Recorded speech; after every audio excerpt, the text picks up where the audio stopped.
നീ ഇതൊക്കെ എവിടെ നിന്നാ സംഘടിപ്പിച്ചേ? രാവിലെ അമ്മയെ സോപ്പിട്ടു. ഏതാ ഡോക്ടറെ? നീ അവരോട് എന്നാ പറഞ്ഞു? എൻ്റെ കർത്താവേ, നീ എവിടെ നിന്നാ ഇത്ര കള്ളത്തരമൊക്കെ പഠിച്ചേ? കയറി വണ്ടിയിൽ. അപ്പൻ്റെ കയ്യിൽ നിന്ന്. എല്ലാവർക്കും സാറിനെ കുറിച്ച് നല്ല മതിപ്പാ. ആ, അപ്പനത് ഉമ്മച്ചിയോട് പറയണ്ട. ഓക്കെ.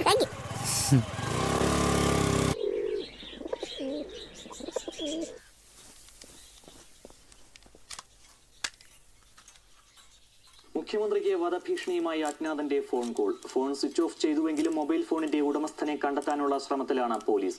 കോട്ടയം ഭാഗത്തു നിന്നുള്ള ന്യൂസ് ചാനൽ കണ്ടെത്തിയിട്ടുണ്ട്. തന്നെ വിവാദം ഉയർന്നിരിക്കുന്ന രാഷ്ട്രീയ പ്രതിസന്ധിയിൽ അല്ലെങ്കിൽ ആവശ്യത്തിന് ഹർത്താലും മാങ്ങാത്തോലും ഒന്നും കാണൂല. എടാ പച്ചക്കറി ഉമ്മ എന്നിട്ട് പോടാ.